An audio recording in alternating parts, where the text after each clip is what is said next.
Have you been diagnosed with a disc herniation or a disc bulge? When it comes to a disc injury, your number one goal needs to be to learn how to protect that disc. Think about it. When you break a bone, how do they treat it? They put a cast around that broken bone to create a safe environment for that bone to heal. You need to learn how to do that for the disc in your lower back. And in this video, I'm going to show you exactly how you can do that. I'm Dr. Clayton, and this channel is all about giving you the tools that you need to stay pain-free so that you can keep being active. So don't forget to hit that subscribe button. It is important you understand why you have a disc bulge or disc herniation in the first place. Most of the time, they occur from overbending or flexing through the lower back. When you do that, it puts a ton of pressure on the front of the disc, which causes the center material, which is like a toothpaste type of material, to get pushed backwards, eventually leaking out of the disc and putting pressure on the nerve, creating pain. That's exactly what this little red dot is. But the key is to learn how not to flex or bend through that lower back as much, creating that safe environment I mentioned earlier. And how you do that is by using more of your core and your hips.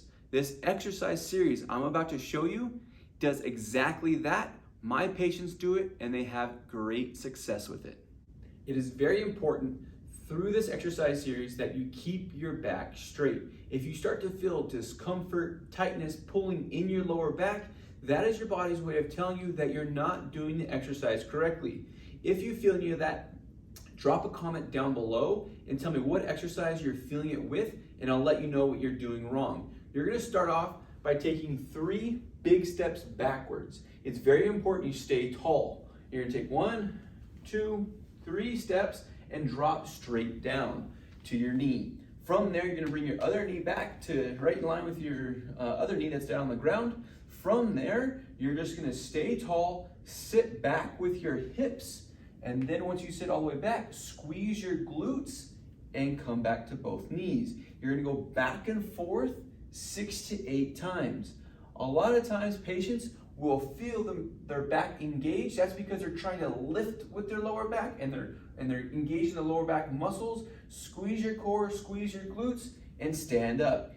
Again, back and forth 6 to 8 times. Once you've done that, you're gonna stay sitting back on your heels, hands go on your knees, make sure you keep your back straight, and walk your hands out, keeping your chest up, and you're gonna go to all fours. You're gonna separate your knees just wider than your hips. From here, you're just gonna sit back on your heels. Again, making sure that your back is straight the entire time. If you feel yourself rounding like this, you're gonna feel tightness or discomfort. Avoid that. Keep that chest out and just go back to a comfortable level. Even if it's just halfway, that is totally fine. But the end goal is to be able just to sit back on your heels. I definitely didn't wear the right pants this morning. They're a little tight. And you're just gonna go back and forth 6 to 8 times. Once you've completed that, you're gonna walk your knees back just a little bit to where you're in a modified push-up position.